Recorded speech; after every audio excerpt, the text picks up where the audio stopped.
ماہ سفر الخیر، سفر المظفر اپنے دامن میں جہاں بہت ساری برکتیں لیے جلوہ گر ہوتا ہے، وہاں اس ماہ مبارک کو اولیاء کرام کے ساتھ اس اعتبار سے بہت ساری نسبتیں ہیں۔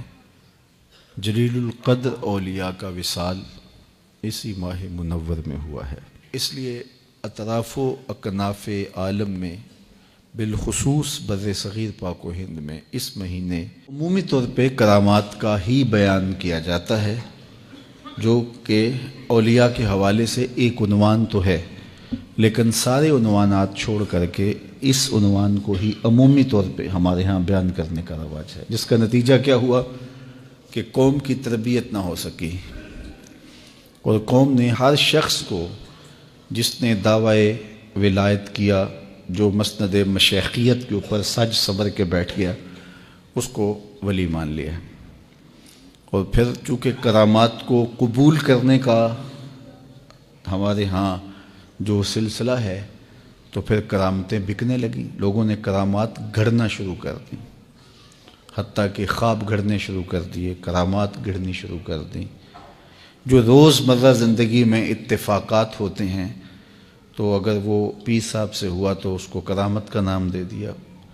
پھر سنجیدہ متین لوگ مذاق اڑانے لگے، حتیٰ کہ کچھ لوگوں نے یہ گمان کیا کہ جو پرانے بزرگوں کی کرامات ہے شاید وہ بھی ایسی ہی ہوں۔ خود حضرت بدر الدین سرہندی علیہ رحمہ فرماتے ہیں کہ میرا گمان یہ تھا کہ اسی طرح خوش فہمی کی بنیاد پر گھڑی ہوئی باتیں ہیں جو منسوب کی گئی ہیں بزرگوں سے۔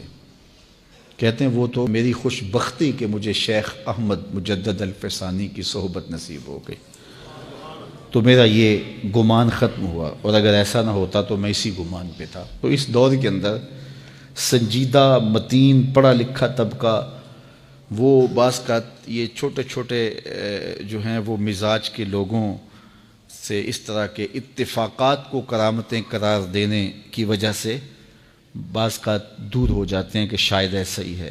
تو ایسا نہیں ہے، جو ہمارے بزرگ تھے، اسلاف تھے، ان کی کرامات صادر ہوتی رہی ہیں ماضی میں، اور اب بھی ہوتی ہیں، لیکن یہ زندگی میں کبھی کبھی ہوتا ہے، بہت تھوڑے واقعات ہوتے ہیں زندگی میں۔ کسی کی زندگی میں ایک دو کرامات کا ظہور ہوا ہے، بعض لوگوں کی زندگی کے اندر ایک کرامت بھی بظاہر نظر نہیں آئی، استقامت ہی ان کی کرامت تھی۔ سب سے بڑے ولی تو صحابہ تھے، تو آپ ان کی زندگیاں دیکھ لیں، آپ کو اس باب میں بہت کم چیزیں ملیں گی۔ کچھ اصحاب ہیں جن کی کرامات ہمارے پاس پہنچی ہیں، جس حضرت عمر کا رکے پہ دریائے نیل چلانا، مسجد نبوی میں بیٹھ کے نہاوند کی جنگ کی کمان کرنا، ایسا ہے۔ مختلف صحابہ کی کرامات پہنچی، لیکن بہت سارے ایسے صحابہ ہیں جن کی کرامات ہمارے تک نہیں پہنچی۔ تو اصل چیز استقامت علی الدین ہے، دین پر مستقیم ہونا، دین پر ثابت رہنا۔ تو کرامت کبھی صادر ہوتی ہے، کبھی نہیں بھی ہوتی۔ دوسرا، کرامت کو علامت نہیں بنایا گیا، اور نہ ہی شرط ہے یہ ولایت کی۔ اور یہ بات بھی ذہن میں رکھیں کہ ہمارے بزرگ تو چھپایا کرتے تھے ماضی میں۔ بزرگوں کا ایک تصوف میں معروف قول ہے کہ الکرامات حیض الرجال، جس طرح ایام مخصوصہ میں عورت چھپاتی ہے اپنے اس عمل کو، تو جو بزرگ ہیں، مرد حضرات ہیں، رجال تصوف ہیں، وہ بھی کرامات کو چھپاتے ہیں۔ ان کی آرزو نہیں ہوتی کہ کوئی کرامت ہو۔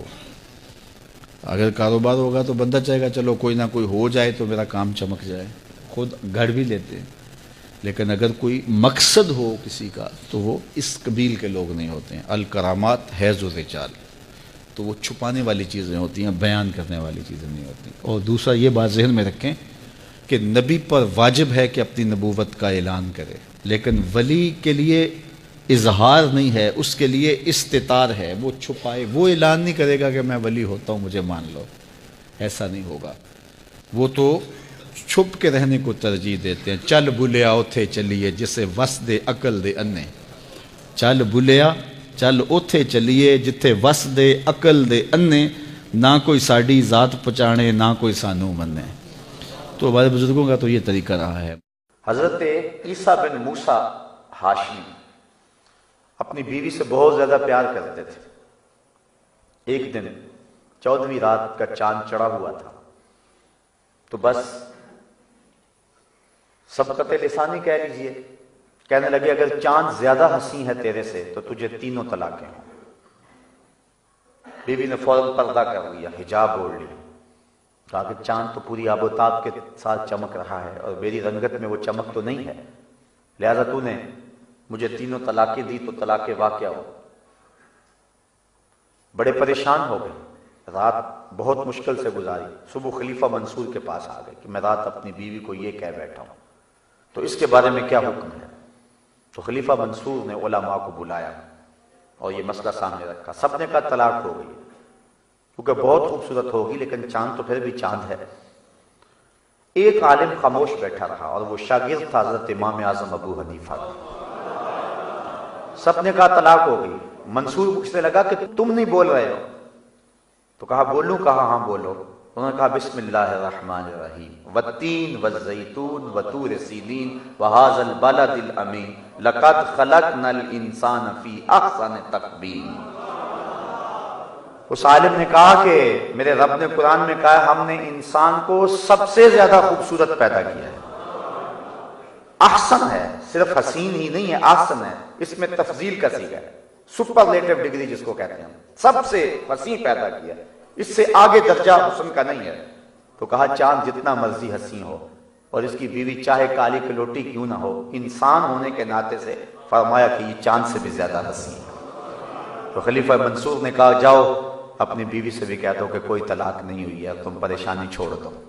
تو اللہ نے انسان کو بہتر تقویم میں پیدا کیا، اور جب پہلا انسان تخلیق کیا تھا اس کی عظمت کو دنیا کے اوپر بیان کرنے کے لیے فرشتوں کو حکم دیا اس روئے زمین پہ اور اس کائنات میں سب سے عزت والی مخلوق تم ہو، لیکن میں تمہاری پیشانی بھی حضرت آدم کے سامنے جھکانا چاہتا ہوں۔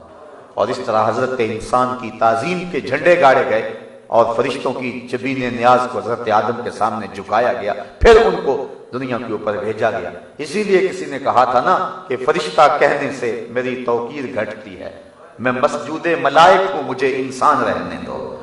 میں تو فرشتوں کا مسجود رہا ہوں اور مجھے انسان رہنے دو، یہ میری عزت ہے، یہ میری توقیر ہے۔ اگر یہ اپنی عظمت کی پاسداری کرے اور اپنے منصب کی حفاظت کرے تو یہ فرشتوں سے بھی بہتر ہوتا ہے، لیکن اگر اپنے منصب کی آبرو اور منصب کی حفاظت نہ جانے تو پھر یہ چوپایوں سے بھی بدتر ہو جاتا ہے۔ اولئک کل انعام بل ہم اضل، اللہ قرآن میں فرماتا ہے یہ چوپایا ہے بلکہ چوپایوں سے بھی گیا گزرا ہے۔ جب یہ گرنے پہ آ جائے تو اس کی حالتیں، اس کی زندگی کے انداز اور تیور اور لچن چوپایوں سے بھی بدتر ہوتے ہیں، تو یہ چوپایوں سے بھی بدتر ہو جاتا ہے اور سخت ترین ذلت کے اندر چلا جاتا ہے۔ فرمایا کہ ہم نے اس کو احسن تقویم میں پیدا کیا ہے، اس کی صورت بڑی اچھی بنائی ہے، اس کی آنکھوں میں روشنیاں رکھی، اس کے کانوں میں نغمے رکھے، اس کی زبان کو بولنے کا انداز اور سلیقہ دیا، اس کو دھڑکتا ہوا دل دیا گیا ہے، نظام تنفس دیا گیا ہے، نظام انہضام دیا گیا،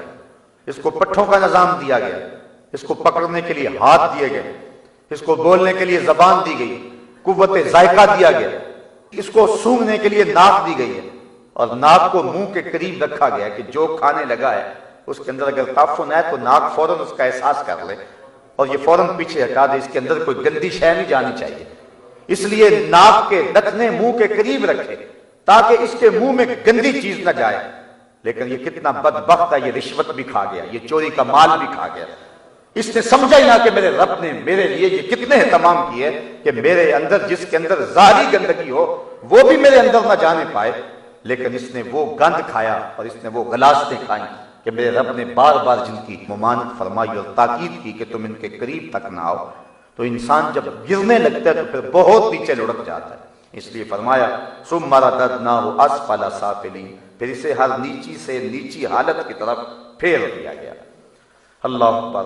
علماء تفسیر نے اس سے مراد بڑھاپا بھی لیا ہے کہ پھر وہ بڑھاپے میں چلا گیا اور وہ جو بچپن والی حالت تھی پھر اسی حالت میں آ گیا، پھر قوا مدمحل ہو گئے، آنکھوں کی بینائی کم ہونے لگی، کانوں کے پردوں کے اندر وہ آواز اور وہ فہم کا جو نور رکھا گیا تھا وہ مان پڑنے لگا، پھر اعضاء مدمحل ہو گئے، پھر ٹانگیں لڑکھڑانے لگی، ہاتھوں کی گرفت کمزور ہو گئے، پھر کڑیل جوان شخص جو تھا جب بڑھاپے کی طرف گیا تو اس کی کمر میں خم آنے لگا، پھر بالوں میں سفیدی اترنے لگی، پھر دانت گرنے لگے، پھر اسی عالم کے اندر جس طرح بچپن میں تھا پھر کسی کا محتاج ہو گیا، پھر گندگی میں بچھڑ جاتا ہے تو خود اپنے آپ کو دھو بھی نہیں سکتا ہے، پھر ایک گھونٹ دودھ کا محتاج ہوتا ہے۔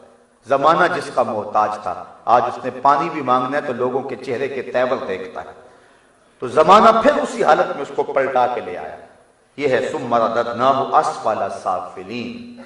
اللہ اکبر، کاش کہ انسان بوڑھوں کو دیکھ کر اپنی زندگی کو اللہ کی دہلیز پہ لے آئے، کاش کہ بچوں کو دیکھے تو اپنی زندگی کو روشنی دے لے، لیکن انسان اگر عبرت پکڑنے لگے تو عبرت پکڑ لیتا ہے، اور نہ پکڑنے پہ آئے تو اس کے سامنے بڑے بڑے واقعات بھی ہو جائیں لیکن یہ عبرت کا نور حاصل نہیں کر سکتا ہے۔